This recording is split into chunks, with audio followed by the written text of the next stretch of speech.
Ansel Clavé, músico y activista federal, emergió en la Barcelona de 1840, una ciudad marcada por las precarias condiciones laborales de la clase trabajadora. Inspirado por los ideales del socialismo utópico, creó coros obreros empleando la música como arma de educación y hermandad popular. Las ideas socialistas defendidas por las corales generaron recelos entre las autoridades, quienes reprimieron sus actividades y encarcelaron a Clavé en varias ocasiones. La Revolución de la Gloriosa de 1868 puso fin al reinado de Isabel II y abrió un nuevo capítulo en la historia de España. Vamos a centrarnos en Ansel Clavé como símbolo de la lucha política para la libertad y la justicia social. Esta es la historia.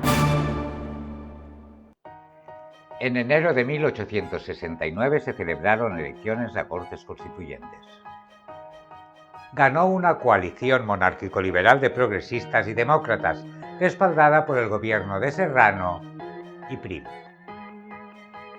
Tenían como objetivo redactar una constitución que estableciera una monarquía constitucional en lugar de la anterior monarquía absoluta.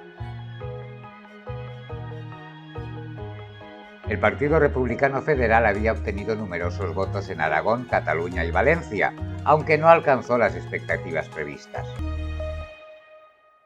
Ansel Clavé fue elegido diputado por Barcelona. El buen resultado los llevó a celebrar una asamblea federal en Tortosa, a la que asistieron republicanos federales de los territorios de la antigua Corona de Aragón. Ansel Clavé fue el vicepresidente de la representación catalana.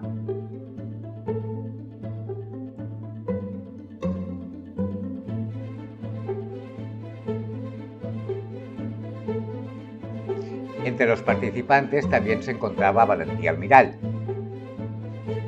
quien tras el fracaso de la Primera República Española se convertirá en una figura clave del catalanismo político. Los que en el pasado fueron perseguidos ahora eran valorados. En 1871 Clavé fue elegido presidente de la Diputación Provincial de Barcelona. Un año después le sucederá en el cargo su amigo Ildefons Cerdà.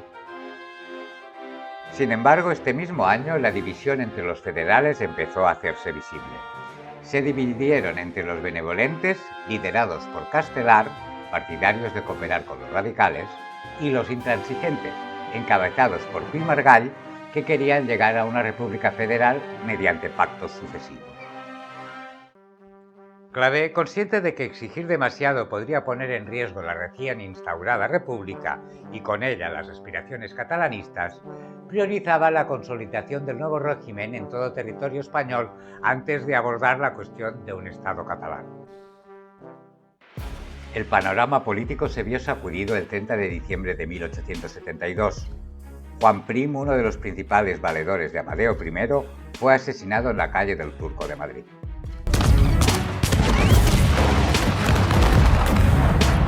Sin apenas apoyos, Amadeo I renunció a la corona y el 11 de febrero de 1873 se proclamó la Primera República Española. Se redactó una constitución no promulgada que establecía una república federal con 17 estados.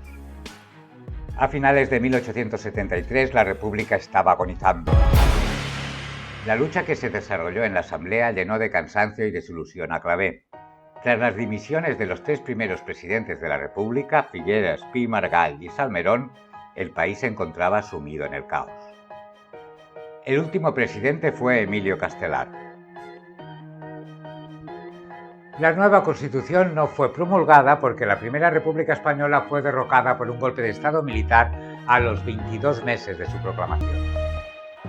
El 3 de enero de 1874, cuando se iba a nombrar al quinto presidente de la República, el general Manuel Pavía entró en el Congreso de los Diputados con la Guardia Civil y disolvió las Cortes para evitar una república federal. Eran las 7:30 y se iba a nombrar al quinto presidente de la República, al federalista Eduardo Palanca. La Primera República Española había llegado a su fin con la restauración de la monarquía borbónica en la persona de Alfonso XII, hijo de Isabel II. Clavé se recluyó en su casa de la calle Xuclà.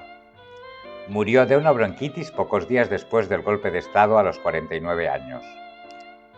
Su hija Áurea tocó el Vals menor de Chopin en su funeral. no se celebró ningún acto oficial para recordar su figura. Sin embargo, a día de hoy Clavé es considerado una figura destacada de la cultura del siglo XIX. Prueba de ello es que actualmente es uno de los personajes que más calles tiene dedicadas a su nombre en toda España. Si te ha interesado el tema, recuerda que tenemos más vídeos sobre Anselm Clavé.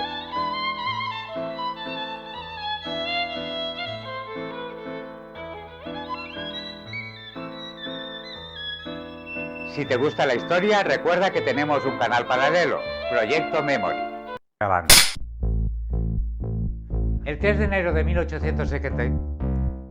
El 3 de enero de 1874. Repito. Anselm Clavé.